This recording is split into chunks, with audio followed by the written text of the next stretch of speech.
Police ने 3 सदस्यीय SIT गठित कर दी है और कर्नल सोफिया कुरैशी को लेकर के शाह ने आपत्तिजनक टिप्पणी की थी, जिस पर सुप्रीम कोर्ट ने सख्त रुख अपनाया। सुप्रीम कोर्ट ने जांच के लिए एसआईटी बनाने का आदेश दिया था। पुलिस ने कल देर रात सुप्रीम कोर्ट के आदेश का पालन करते हुए एसआईटी का गठन कर दिया है और देखिए कि एसआईटी में 3 वरिष्ठ अधिकारी शामिल किए गए हैं। आईजी प्रमोद वर्मा, डीआईजी कल्याण चक्रवर्ती और वहीं एसपी वाहिनी सिंह।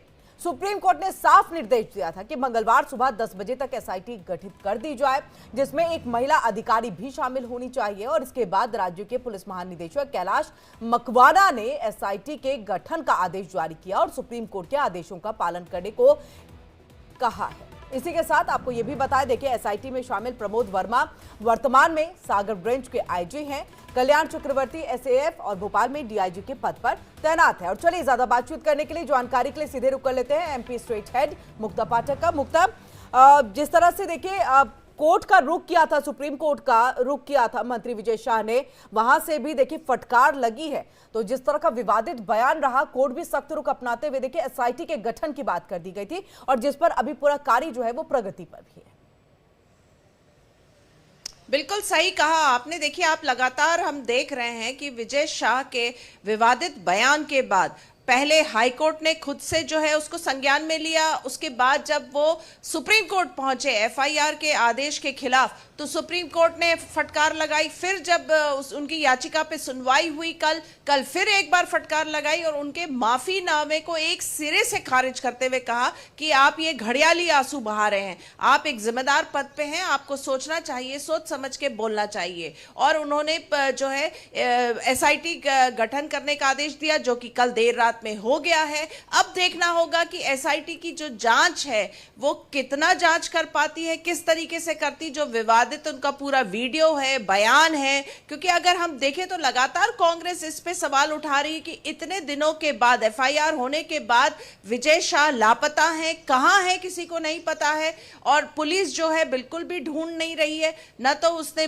वीडियो की जांच की, ना तो स्टेज में जब वो ये बयान दे रहे थे उस समय जो लोग मौजूद थे, उस समय एक सांसद थे और पूर्व मंत्री उषा ठाकुर थी, किसी से भी पुलिस ने बात नहीं की, जांच नहीं की। तो एक तरह का बड़ा ही ढीला ढाला रवैया जो है मध्य प्रदेश की पुलिस ने अपनाया है, ऐसा कांग्रेस का आरोप है।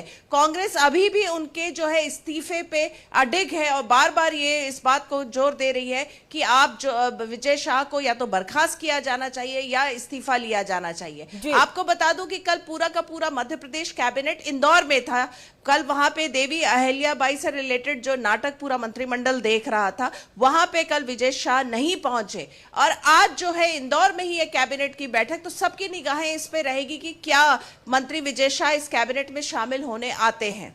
जी बिल्कुल। और एसआईटी का जो गठन किया गया है उसमें 3 वरिष्ठ अधिकारियों को शामिल करने के लिए कहा गया था सुप्रीम कोर्ट की तरफ से। कौन कौन शामिल हुए हैं और उनके अगर थोड़े बैकग्राउंड अगर आप हमारे दर्शकों के लिए बताएं मुक्ता।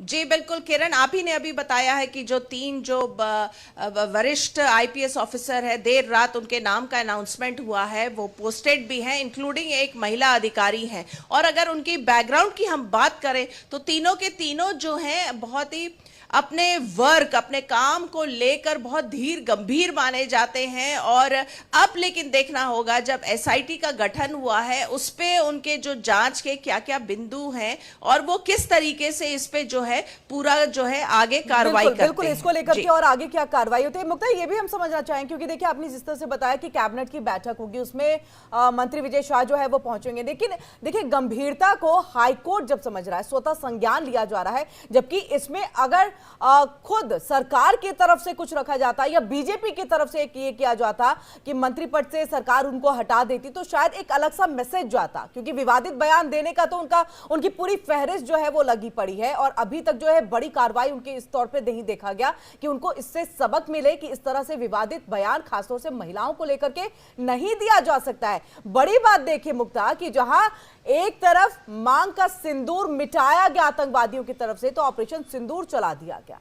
अब यहां पर जब सोफिया कुरैशी जो कि कर्नल है, एक संदेश देने के लिए उनको बिठाया गया था, उस पर इस तरह की टिप्पणी कर दे रहे हैं, ऐसे में तो लग रहा है कि सरकार की तरफ से ये होना चाहिए था कि मंत्री पद से हटा देते। आज कैबिनेट की बैठक में इसको लेकर के कुछ अहम बातचीत हो सकती है कि चर्चा कुछ लग रही है। देखिए, जिस दिन ये बयान आया था, वायरल हुआ था, उसी दिन मंत्रिमंडल का कैबिनेट जो है यहाँ पे भोपाल में कैबिनेट चल रहा था। उस समय जो हमारी जानकारी है, जो सोर्सेज बता रहे हैं कि उस दिन जो है मुख्यमंत्री ने विजय शाह से अलग से बात की थी और हिदायत दी थी कि आप इस तरह के बयानों से बचें और सोच समझ के बोलें।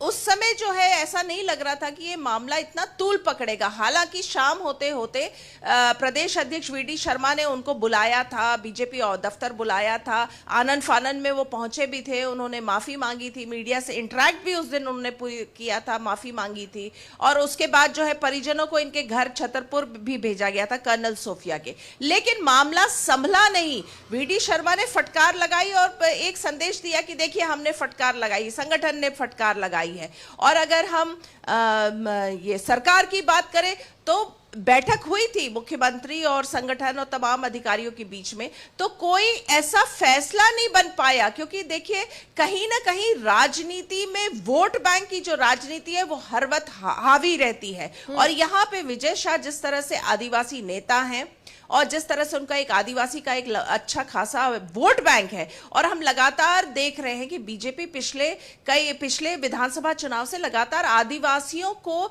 साधने की बहुत कोशिश करती रही है, चाहे वो केंद्रीय गृह मंत्री अमित शाह हो, प्रधानमंत्री नरेंद्र मोदी हो, मध्य प्रदेश में अलग अलग जगह जाके आदिवासी सम्मेलन करते रहे। के बाद जो एसआईटी का गठन हुआ है, अब इसको लेकर के कार्रवाई तेज होगी और किस तरह से एसआईटी जो है अपनी रिपोर्ट जो है वापस सुप्रीम कोर्ट को सौंपती है देखा जाएगा। इस पर नजर बनी रहेगी। मुक्ता पूरी जानकारी देने